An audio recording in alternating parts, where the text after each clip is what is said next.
নমস্কার,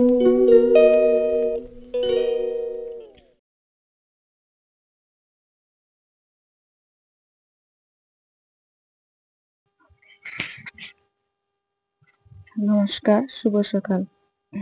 আশা করি সবাই অনেক ভালো আছেন। আপনাদের ভালোবাসায় আমরা সবাই অনেক ভালো আছি। তো আজকের ব্লগটা এখান থেকে শুরু করলাম।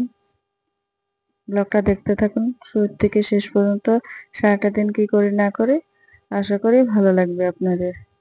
আর ভিডিওটা যদি ভালো লাগে অবশ্যই লাইক, কমেন্ট, শেয়ার করবেন আর পাশে থাকবেন। আপনাদের ভালোবাসায় আমরা আরো সামনের দিকে এগিয়ে যেতে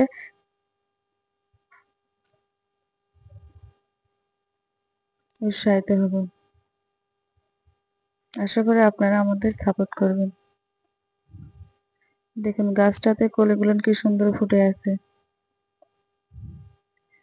বৃষ্টি ভিজা সকালের গাছ, সবুজ পাতাগুলো দেখতে সত্যি অসাধারণ লাগে।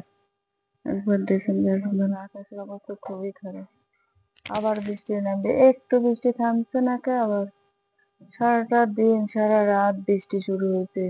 কি যে এক অবস্থা মানুষের জীবনে। যারা খেটে খায় মাঠে তাদের অবস্থা খুবই খারাপ। আশেপাশে বন্যা এসে গেছে, জলে থই থই করতেছে চারপাশ।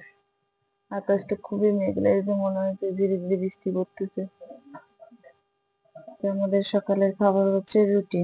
এই দেখুন রুটিটা কি ফুলেছে, দেখুন একবার। মাটির চুলায় মাটির কড়াইয়ে রুটি। এদিকে আমি রুটির সাথে খাওয়ার জন্য আজকে লাল চা হবে।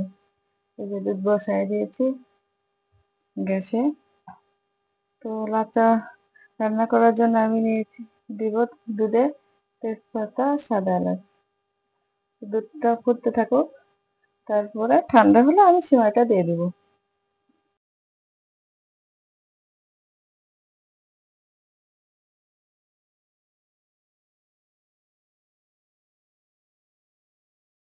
দুধ ফুটে ঠান্ডা করে নিয়েছে, এখন আমি লাল চাটা দিয়ে দিব। আচ্ছা,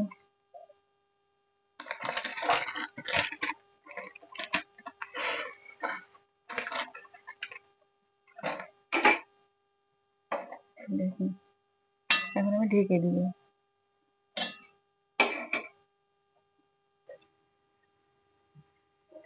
সকালকার টিফিন শেষ করে দেখি যে বাজার থেকে মাছ আনছে আর কচু আর ওল।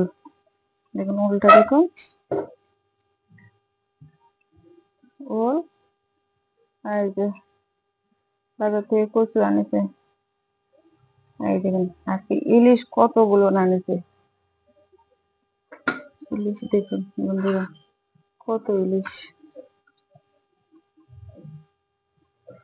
ইলিশ দেখুন, ইলিশের ডিম আছে, পেটে ডিমে ভরা। দেখুন ইলিশ কতগুলো ইলিশ গো, একটা, ছয়টা, সাতটা ইলিশ। সাইজ গুলো দেখুন একবার, ইলিশ মতো চকচক করতেছে। দেখুন বন্ধুরা,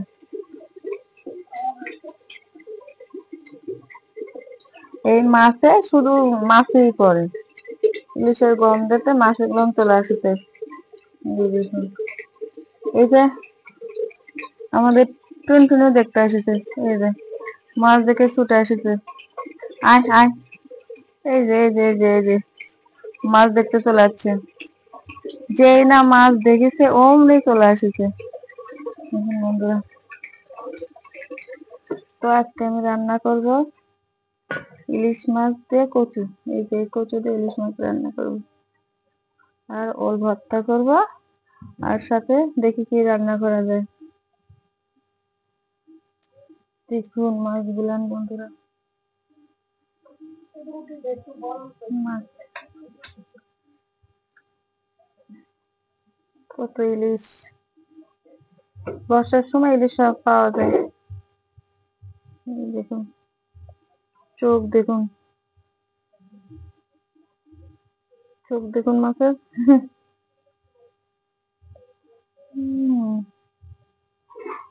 বন্ধুরা দেখতে থাকুন ভিডিওটা। আমি আজকে রান্না করবো কচু ইলিশ।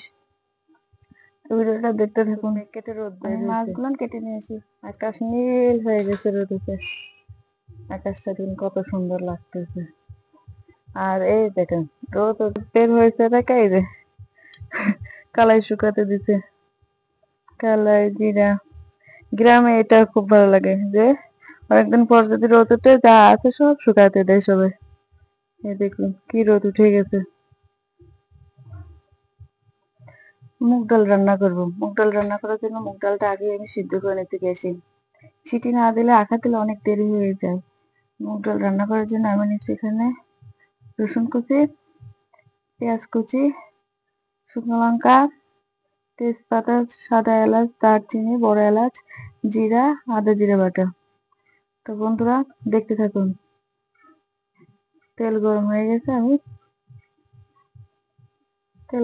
গেছে, ফোড়নে দেব তেজপাতা, শুকনো লঙ্কা, জিরে, পেঁয়াজ কুচি, রসুন কুচি লাল লাল করে ভেজে নিই। আজ কয়েকদিন পর রোদ উঠেছে। রোদ ছিল না, বাড়ির অবস্থা খুবই খারাপ। এই পার ওই পার ময়লা আবর্জনা জমে গেছে।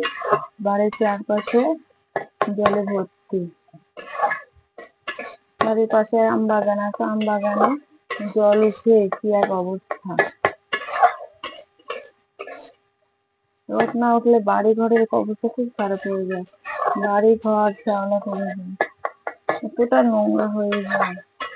আর ছোট বাচ্চা থাকলে তো কোনো কথাই থাকে না। পেঁয়াজ ভাজা হয়ে গেছে, এখন দিব আমি আদা জিরে বাটা। এটা ভালো করে কষাই নেব। মশলা কষানো হয়ে গেছে, ডাল দিয়ে দেবো। এরকম করে ডাল রান্না করে খাবেন, ডাল খুব ভালো লাগে।